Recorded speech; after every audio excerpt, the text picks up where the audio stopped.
Hello reviewers! In this video, I will be discussing Article 8, Judicial Department. Judicial Department is administered by the Supreme Court headed by the Chief Justice. So ang Supreme Court ang pinakamataas na judicial authority ng Pilipinas. Judiciary is the watchdog of the legislative and executive department. Ang judiciary ay nagiging balangkas na nagbabantay sa mga kapangyarihan ng legislative and executive branches ng pamahalaan. Tinitiyak nito na ang mga batas na ipinasa ng legislative branch at mga aksyon na ginagawa ng executive branch ay sumusunod sa Constitution at hindi lumalabag sa mga karapatan ng mga mamamayan. Now let's move on to the judicial power. Ito ay tumutukoy sa authority ng judiciary na mag-interpret at mag-apply ng mga batas sa pag-resolve ng mga alitan, pagtitiyak ng katarungan at pagtataguyod ng rule of law. So there are three aspects.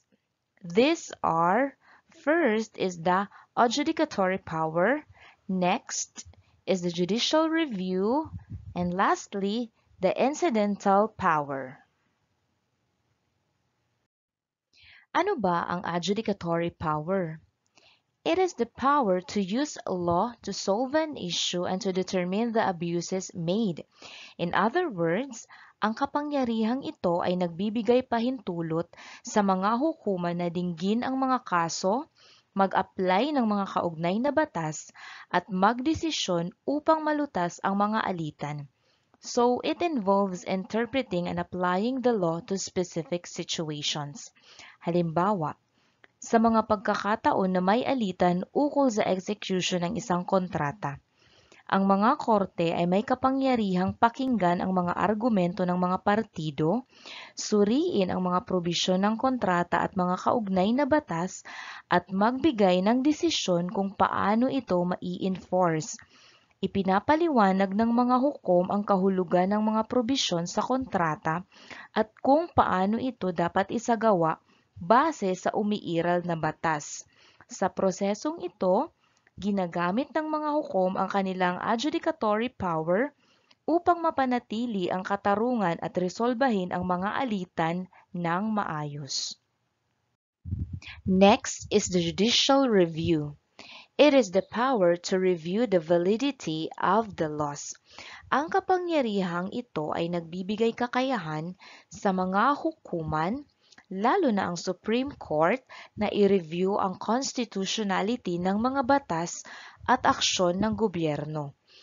Kung matuklasan na ang isang batas ay hindi constitutional, ito ay maaaring bawiin o hindi ituring na may bisa. Halimbawa, kung may isang batas na ipinasa ang lehislatura na labag sa provisions ng Philippine Constitution, maaaring ihain ito sa Korte Suprema para sa pagsusuri. Kung matuklasang ang batas ay lumalabag sa mga prinsipyong nakasaad sa Constitution, maaari itong hindi maipatupad o bawiin. Ito ay isang paraan ng pagtitiyak na ang mga batas at hakbang ng pamahalaan ay sumusunod sa mga alituntunin ng Constitution upang ma-maintain ang legality at justice sa bansa. Ano naman ang incidental power? It is the judgment of contempt. Sa madaling salita, ang mga korte ay may authority na parusahan ang mga individual na nagbabahagi ng pagkaabala sa pagdinig ng korte, nagpapakita ng kawalang respeto sa korte, o lumalabag sa mga utos ng korte. Halimbawa, kung mayroong isang taong sumigaw at nag-ingay sa gitna ng pagdinig ng korte, maaring ito ay maparusahan ng contempt of court. Gayun din, kung may isang individual na walang galang o nagmamalabis sa pagsasalita sa harap ng mga hukom, maaring sila'y parusahan din. Gayun din kung may isang taong sumuway sa mga utos o patakaran ng korte, maaring sila'y maparusahan ng contempt. Ang kapangyarihang ito ay nagpapalakip ng pagpapanatili ng respectful proceedings sa mga korte at ng respeto sa kanilang authority. Now, let me discuss the kinds of offenses. The first one is criminal case, and the other one is the civil case. So this section explains the distinction between criminal and civil cases. What is a criminal case? It is an offense which affect the community such as killings, massacre, and etc.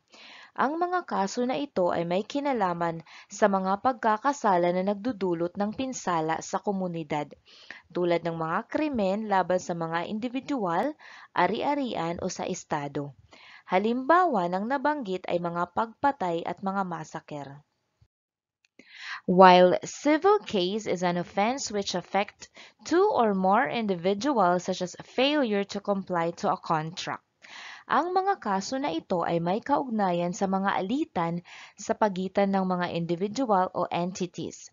Kadalasang may kinalaman sa mga obligasyon sa kontrata, property rights, or personal injuries.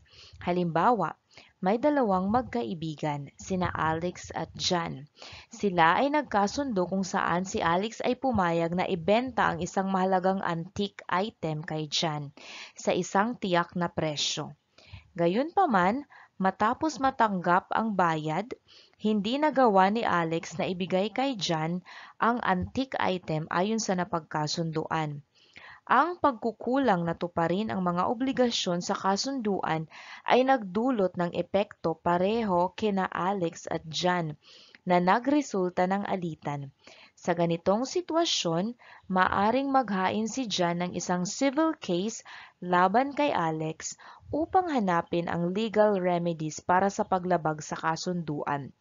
Ito ay dahil ang sitwasyon ay naglalaman ng isang paglabag na nakaapekto sa dalawang individual dahil sa hindi pagtupad sa mga kondisyon na kanilang napagkasunduan. Ngayon naman ay talakayin natin ang classification of court according to origin. Ang kategoryang ito ay tumutukoy sa paraan ng pagtatatag ng mga hukuman. Ano-ano ba ang mga ito? Una na dito ay ang Constitutional Court at ang Statutory Court. For the Constitutional Court, the Supreme Court, the only court mandated by the Constitution to be created. Sa madaling salita, ang Korte Suprema ang tanging hukuman na ipinapataw ng saligang batas na itatag. While the Statutory Court is the court created by the law.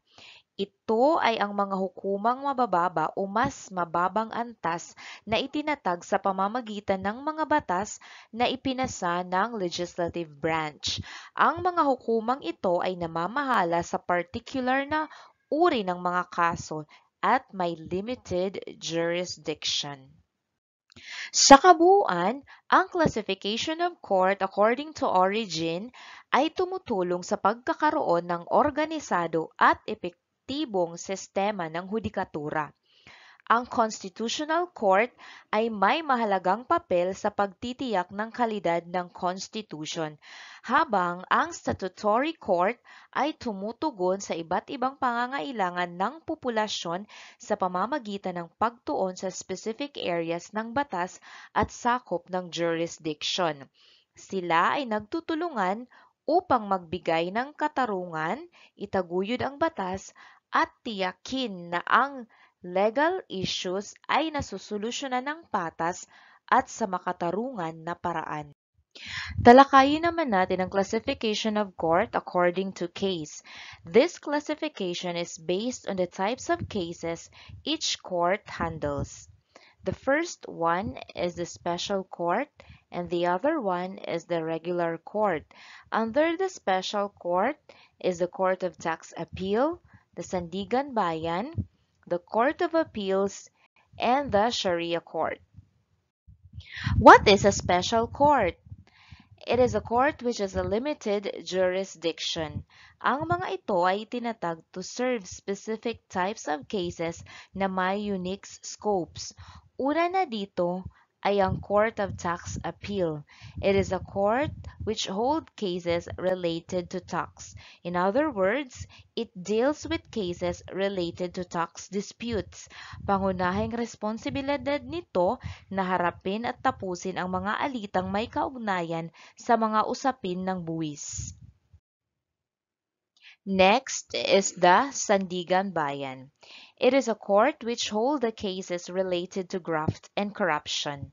So ang Sandigang Bayan ay espesyal na inilagay upang hawakan ang mga kaso ng korupsyon at pang-aabuso sa kapangyarihan ng mga public official. Samantalang ang Court of Appeals naman is the court in which cases are held for appeal to be rejudged. In other words, it reviews cases that have been appealed from lower courts. Ang mga ebidensya, mga argumento ng mga partido at desisyon ng mga lower court ay binibigyan nito ng panibagong pagsusuri upang tiyakin na ang hustisya ay naaayon sa batas. And lastly, the Sharia court, which holds the cases of civil offenses related to Muslims. Nagdidinig ito ng civil cases na may kaugnayan sa personal na batas ng mga Muslim. Ano naman ang regular court? It is the court which handles those common cases. Ang sakop nito ay mas malawak kumpara sa mga special na korte. At ito ay naglilingkod sa mga pangkaraniwang uri ng mga kaso na hindi sakop ng specialized jurisdiction ng ibang mga korte. Sa mga regular na korte, ang mga hukom ay nakakaranas ng mas malaking pagkakaiba-iba ng mga kaso, mula sa mga alitang kriminal at sibil hanggang sa mga usapin ukol sa pamilya, ari-arian at iba pang mga bagay. So what is the composition of the Supreme Court? The Supreme Court is composed of one Chief Justice and 14 Associate Justices. What are the qualifications of a Chief Justice? The Chief Justice must meet certain criteria. These are the following. First is natural-born citizen of the Philippines. Next, at least 40 years of age. Must have 15 years or more experience being a judge of a lower court or engaged in the practice of law in the Philippines. Also, must be a person of a proven competence, integrity, probity, and independence. Also, must be a member of the Integrated Bar of the Philippines. So when it comes to the appointment of a Chief Justice or Associate Justices, a list is submitted by the Judicial and Bar Council to the President. The President will appoint the justice, but it cannot remove any justice being appointed. And the retirement age is 70 years old. Tandaan, inihahain ng Judicial and Bar Council ang isang talaan ng mga nominado sa Pangulo na siyang nagtatalaga ng Chief Justice o Associate Justices. Kapag itinalaga na, ang isang mahistrado ay hindi maaaring alisin maliban sa pamamagitan ng impeachment. Dito sa Pilipinas, ang edad ng pagreretiro para sa mahistrado ay 70. Now, let's have a recap of Article 8, the Judicial Department. It is administered by the Supreme Court headed by the Chief Justice. The Supreme Court is the highest judicial authority in the Philippines. We also discussed about judicial power and its three aspects, which are adjudicatory power, judicial review, and incidental power. And of course, the kinds of offenses, the difference between a criminal case and a civil case. We also discussed about the classification of court according to origin, the constitutional court, and the statutory court. Also, the classification of court according to case, the difference between special court and the regular court. Under the special court are the Court of Tax Appeal, the Sandigan Bayan, the Court of Appeals, and the Sharia Court. We also discussed about the composition of the Supreme Court, and of course, the qualification of a Chief Justice, and the appointment of a Chief Justice and Associate Justices. So that concludes this video. I hope you have learned a great deal. Thank you.